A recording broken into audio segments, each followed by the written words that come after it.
how sincere is this China policy? Maybe because I'm Chinese and I believe in sincerity. Kaya nga sabi ko, why are you so sparing? Gusto ninyo, gawain na lang ninyo kaming province, Fujian, pati Philippine province of China. Di wala tayong problema. Yung mga Chinese dito, hayaan mo yan. Nandito magtrabaho, hayaan mo. I admitted, and I was young, whom I requested to do the lay the ground, to do the legwork of my going to China and getting into a new deal and a new relations because of yung foreign policy ko. Nag-neutral ako para makagalaw ako. Duterte describes Yang as a middleman who linked the government with a Singaporean-led company that had access to many stocks of sorely needed personal protective equipment, masks, COVID-19 tests, and more.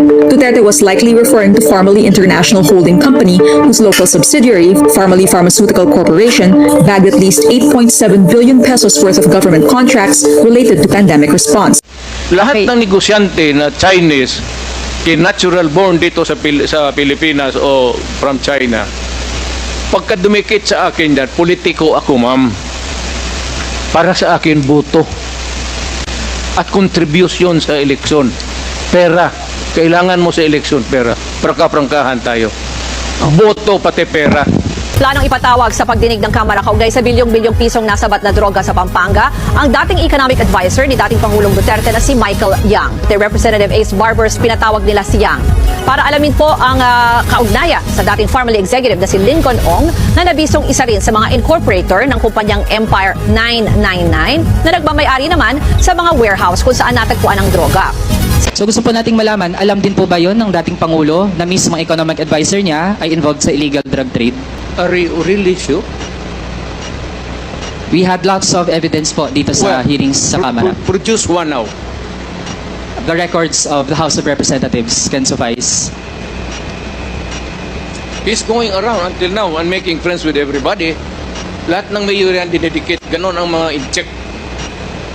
Lahat ng businessmen sa China, mainland China, pag nagdegosyo, nagdidikit yan ng mga politiko, especially the mayor. Hindi ako namimili kasi lulo ko in-check eh.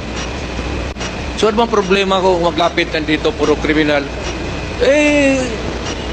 Magipag-inuman ako ng kriminal. Well, attorney, naniniwala ho kayo na yung pagdami ng bilang ng mga Chinese tourists dito sa bansa ay isa sa mga dahilan po niyan ay itong operasyon ng Pogo? Well, opo. Kasi for the first time, in an effort na ma-attract yung mga Chino at naging number 1 ngayon sa Pilipinas, nagkaroon tayo ng visa-free for the Chinese. Pero sinamantala ng Pogo, dyan lumago ang Pogo. Dahil nga visa-free, nagpadala sila ng mga workers. Inalis nila galing Cambodia, dinala ng Pilipinas. No? At talagang umusbong. So ang Pogo po, kabahagi po yan siguro ng isang industriya na nagbibigay ng cash resource sa presidente sa ating pamahalaan.